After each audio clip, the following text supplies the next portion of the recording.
film opens with our lead, Ever, a teenage girl who is going through puberty. While she makes breakfast, her mother gets ready to leave for work. She briefly stops to give some advice to Ever regarding her school, but Ever sends her away.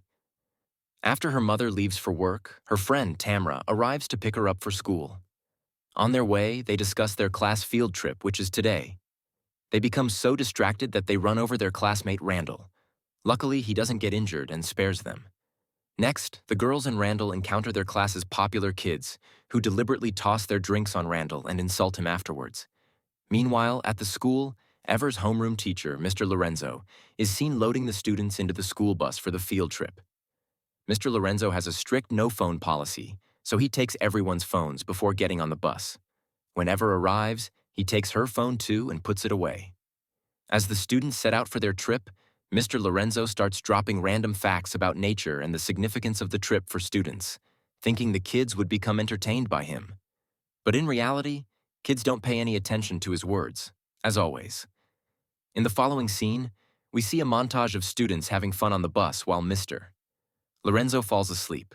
When he wakes up, he suspects the driver, Wayne, has taken a wrong turn, so he starts cursing at him to switch the routes.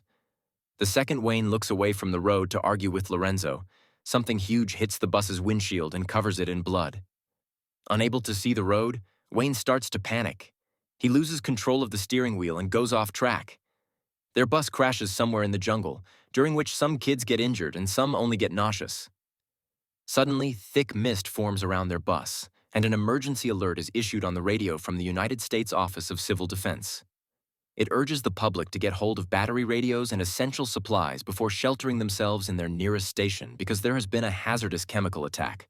Lorenzo finds it stupid and asks Wayne to turn off the radio. Not long after that, an injured man spawns outside their bus and begs to be let in.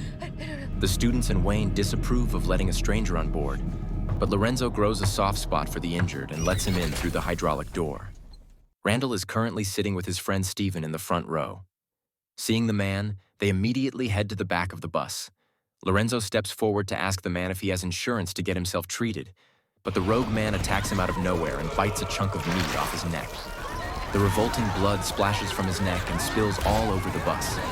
Havoc reeks in the bus as all the kids start running towards the back of the bus. While the rogue man attacks everyone in his way, Ever, with few other kids, manage to escape from the bus back exit. Ever tries to save another girl from the bus, but the rogue man pulls her back inside. Unsupervised, Ever and the others escape into the woods. They begin to conspire that the chemical attack is legitimate and is contaminating people to turn them into zombies, like the man who attacked Lorenzo earlier. The thick cloud of mist hinders their path, due to which they keep stumbling upon things. While they're on the run, they come across a facility where they briefly stop. The bully, Danny, runs inside to hide himself but ends up slipping over the blood of a decomposing horse's corpse. He gets covered in its bile and asks for others to help him pick up. But no one gives him a hand since everyone dislikes him. As they move along, they discover abandoned buildings and sheds in the woods. They pick a building covered in graffiti and fan out inside it to explore it faster. At first, they use their brains and cover all sorts of entrances by using anything bulky they find on their way. They then decide to split into two teams and look for things that can be used as weapons. The first team is led by Danny, to which Tamra gets included as well. Ever, Randall, and Steven become the second team. While they continue to find bulky stuff to barricade the entrances, Steven gets to chat with Ever for the first time. He nervously shares his theories about the current incident with her, indicating that he secretly likes her. Randall scavenges on his own and finds a harpoon to defend himself with. Sometime later, both teams unite and brainstorm their next move. Suddenly, they get distracted by the voice of Candace, the student whom Ever tried to save. When the kids look out, they witness that the infected man is using Candace as bait to get inside their building. They prepare themselves and make sure they're secure, during which Ever urges everyone to save Candace. No one sides with her and keeps her from opening the entrance for Candace, who might also be contaminated by now. To further lure everyone out, the infected man plans to attack Candace. Ever becomes emotional and starts screaming at Candace, during which Wayne breaks their entrance barricades with his bare hands and barges in. Drooling blood and out of control. Convinced that he's a zombie, the kids start to scream and run away. Ever and a few friends of hers hide in a room with functional doors. Meanwhile, all the infected kids from the bus barge in through the broken barricades. In Ever's room, a chubby classmate of hers named Ryan shows up and convinces her that he's the only one who didn't let himself get infected. They include him in the group, but unfortunately, he unintentionally exposes them to the infected students and the rogue man, who was after him from the get-go. Ever and her group find a way out of the room by puncturing a hole in the wall. Danny and his friend, Hunt, stay behind to hold the infected kids so the others can get away. They overpower the infected ones and even throw fists at them. Poor Ryan gets stuck in the wall hole due to being overweight, so Ever kicks him to push him to the other side of the wall. On the other hand, the rogue man arrives and attacks Hunt. Danny loses his mind when he sees him dying at the hands of the rogue man. Now, the uninfected kids block the punctured hole in the wall and find themselves in corridors, which lead them to a freaky art room with naked mannequins that are crying blood. While expressing anger for leaving Hunt behind, Danny notes that the mannequins look like them, which freaks everyone out. On top of that, everyone spots a bite mark on his body and figures that he's soon to become one of the infected. Suddenly, Wayne attacks the kids out of thin air. Randall acts quickly and relentlessly bashes his head with a wooden stick until it turns into pulp. Now feeling disoriented, Danny picks up some spray paint cans and returns upstairs while repetitively telling everyone to burn the place down. Ryan comes to help him, but he starts hitting him instead.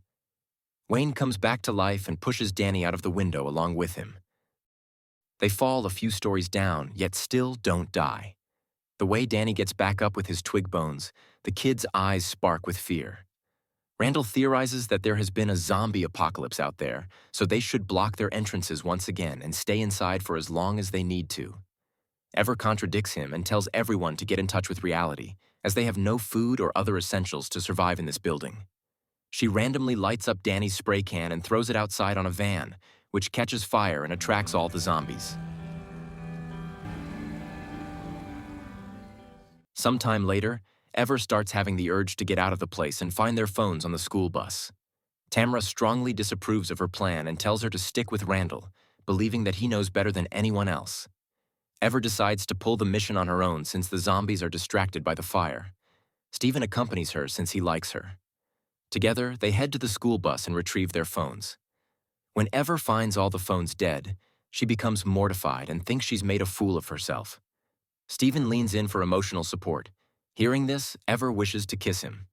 Steven immediately pulls himself away, claiming that Ever's face has blood on it. Now Ever finds a cassette in the radio on which the emergency alert has been recorded. When Ever realizes that they were set up and manipulated into thinking the zombie apocalypse is real, Steven pulls out a syringe and injects something into Ever's neck, for which he apologizes immediately. Now Randall shows up from behind them, revealing the truth behind everything. The story goes into a flashback from a month ago, and we see Randall convincing Steven to get back at Danny on the field trip for constantly harassing them. Steven is a gullible kid who easily gets convinced. Randall decides to involve a drug dealer named Chip in their plan. In the present, the sedated infected Ever vaguely sees Randall scolding the rogue man for killing students in reality with his drug, revealing that the rogue man is Chip himself. In another flashback, we see Randall orchestrating the entire plan. He finds out that Wayne was bullied in his school years by Lorenzo, so he pulls tricks to get the school to make Wayne their bus driver. Wayne was also in on the plan from the get-go to take revenge on Lorenzo. Together, they were supposed to drug everyone with a substance they refer to as zombie juice, which makes everyone behave weirdly. But in the present, zombie juice has turned out to be fatal, due to which Randall flips out on Chip because killing students wasn't in his plan. Chip gets into a fight with Randall and expresses his anger towards the kids and teachers, by whom he was constantly dehumanized and looked down upon.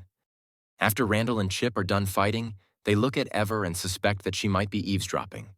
When the boys get off the bus, Ever goes after them by crawling since she's sedated and can't get up.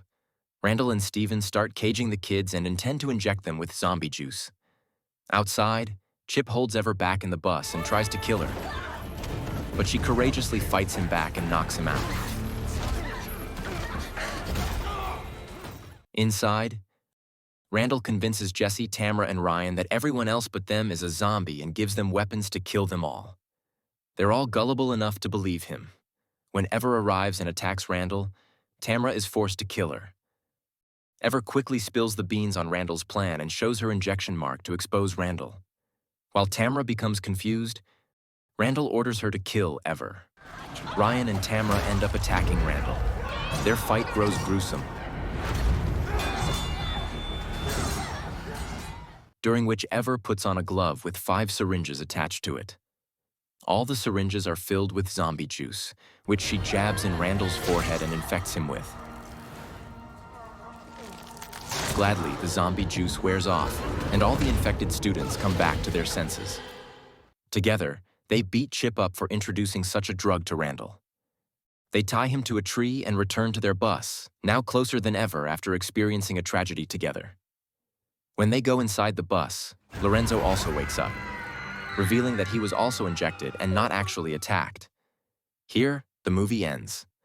Thanks for watching. Please don't forget to like and subscribe for more awesome recaps.